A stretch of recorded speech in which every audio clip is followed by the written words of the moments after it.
Good afternoon, everyone, and especially greetings to the Governor, Attorney General Martin, Mr. Speaker, Senator Jabbour, Chief Justice. I'd also like to welcome all of the members of the Justice Reinvestment Task Force who are with us here today. There are a lot of them: Presiding Justice Gibney, Chief Judge LaFazia, Magistrate John Flynn, Representative Abney, Representative Craven, Senator Coyne, Senator Jabbour, Senator Ariano, Colonel O'Donnell, Director Wall, Director Montanaro, Meg Klingham, our mental health advocate, some of those who are seated near me, Mary McElroy, Laura Pizzaturo, who's chair of the parole board, Ana Cano Morales from Roger Williams, who's also director of the Latino Policy Institute,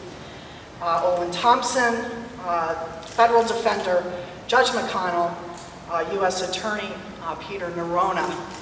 It's a distinguished group of people from government and from all branches of government.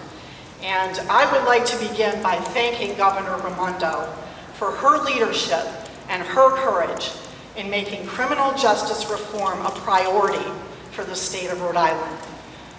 This day is a historic day, and it's a day for justice. And there is no more important issue to our democracy than that.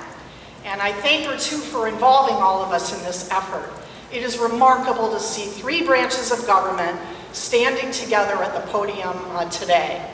I am honored to share that platform, and I'm humbled by the Governor's request that I join the Chief Justice in leading the Justice Reinvestment Working Group in partnership with the Council of State Governments Justice Center and the Pew Charitable Trust to use an evidence-based approach, the standard, the gold standard for public policy to achieve greater justice.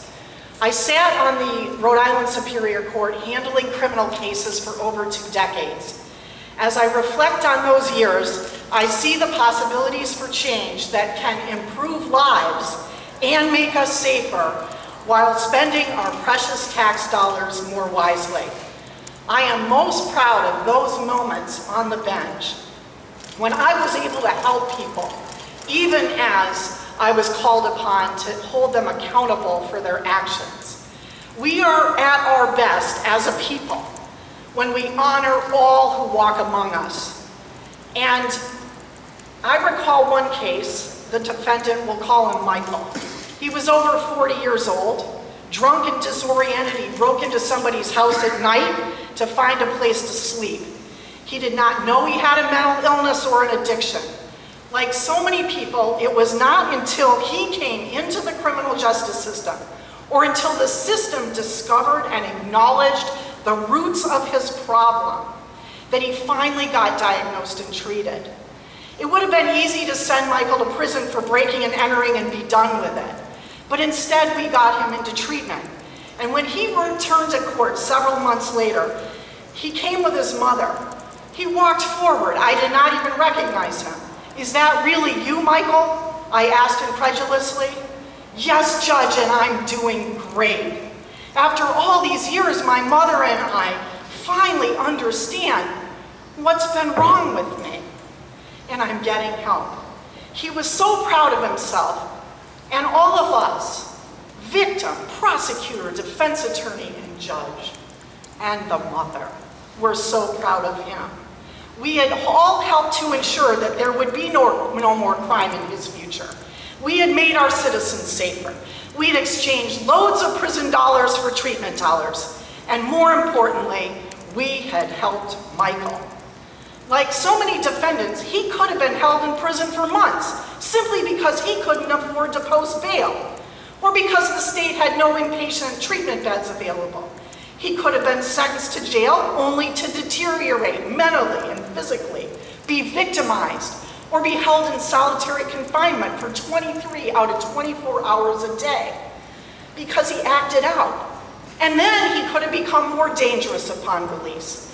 He could have been put on probation without the necessary treatment, committed another crime in short order. to the detriment of all of us. Gone to prison for violating his probation and continued to cycle into and out of prison for years. And being on probation, he might have become like other probationers, the person no one would hire, the person who became homeless, the person who could not get money or loans to go back to school, the person who died of addiction on the streets or who required taxpayer-funded benefits for years in order just to survive. Instead, Michael showed us criminal justice at its best. The defendant who got help became productive and was there to care for his aging mother. And that's what motivates me. I want to make the system work better for all of us.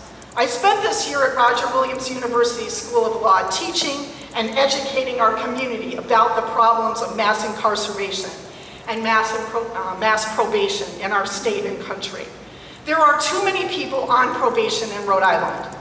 There are too many people in prison, too many for short stays for nonviolent offenses or before they've even been convicted of any crime. Too many of them black and brown, too many of them severely mentally ill and addicted, at too high a cost in a system that is making us less safe, not safer. It's time to tackle the problem. In fact, my students said to me, it's great to talk about the problem. Everyone said that. It's great to talk about the problem. When are we going to start to fix it? The people of this state invested in me as a judge for over 20 years, and I feel a moral obligation to make good on that investment. I thank the governor for embracing people who want to use their experience to try to make our state stronger. I am excited to do just that, in partnership with the Chief Justice, leaders of all three branches of government, the talented members of the Justice Reinvestment Working Group, the Council of State Governments, Justice Center, the Pew Charitable Trust, and also with other Rhode Islanders outside of this group who want to be heard and who care passionately about criminal justice in our state. And together, I firmly believe that we can achieve greater justice.